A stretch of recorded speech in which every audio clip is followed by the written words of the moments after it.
wake up on race day, you're ready for raw speed. You want to see who's bluffing, who actually has the horsepower, and who can put down that single perfect lap. And then Just rain. A complete washout. exactly. Qualifying for the Autotrader 400 at Atlanta is just gone. So on this deep dive, we aren't talking about lap times. We're talking about the algorithm that replaced them. Yeah, the math took over. Right. Based on the NASCAR rulebook and the historical track data you pulled, our mission today is to unpack this performance metrics formula that decided the grid. And we need to look at why starting first at this specific track might actually be a massive trap. Oh, it really is a case of, well, be careful what you wish for. So set the scene for us. There are absolutely no cars on track. How did NASCAR decide the lineup? Because it's not just drawing names out of a hat. No, but it is a calculator. When qualifying is canceled, NASCAR reverts to a really specific metric. It's a weighted formula. Okay. It's part owner points, part the driver's finishing position from the last race, and then part fastest lap from that last race. So it essentially removes the human element of today. And replaces it with the cold, hard data of last week. Exactly.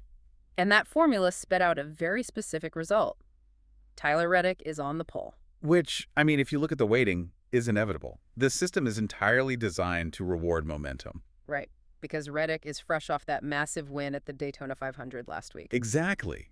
When you win the biggest race of the year, your finishing position metric is perfect. The math basically just handed him the keys to the front row. Okay, but he's not alone up there. Joey Logano is starting P2, and that feels like a really dangerous pairing for the rest of the field. Logano won the very first race at this new Atlanta configuration back in 2023. Logano is the master of aero blocking. Oh, absolutely. He knows exactly how to use the air coming off his car to disturb the drivers behind him. It makes it so hard for them to pass.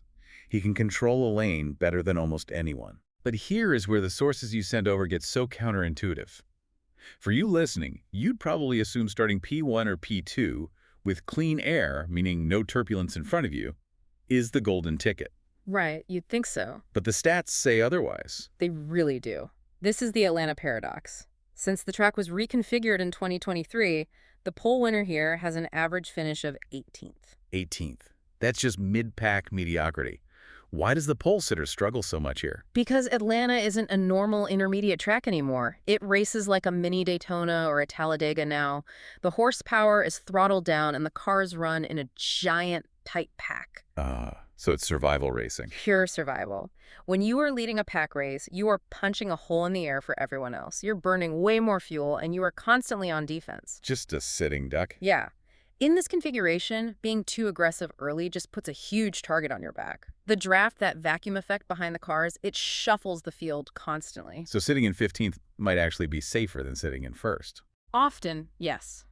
The drivers in the mid-pack can save fuel, let the leaders fight it out, and just wait for the chaos to clear. You don't have to lead lap 10, you just have to survive to lap 260.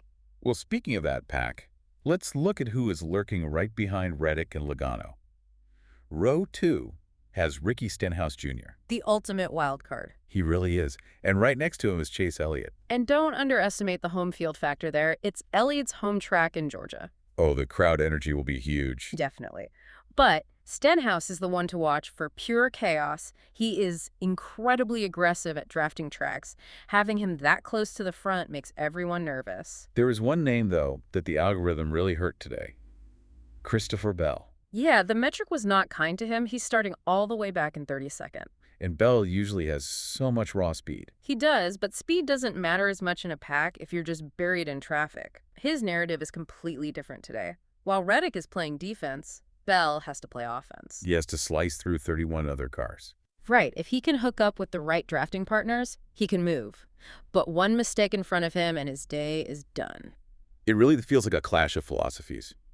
You have Reddick riding the swagger of his Daytona win feeling, totally untouchable, against the survival reality of Atlanta. A track that famously doesn't care about your swagger. Exactly. That's the tension. We have a grid set by math that rewards what happened last week, heading into a track designed to equalize everyone right now. Since the reconfiguration, we haven't seen many shock winners, but the path to victory is so volatile. It's going to be a highly stressful afternoon for the spotters, that's for sure. Oh, absolutely. Well, here is a final provocative thought for you to chew on before the engines fire. In a race defined by survival, where the pole sitter statistically finishes 18th, Did the rain actually do Tyler Reddick a disservice? Is the reward of the pole position actually a cursed chalice? Something to consider when the green flag drops.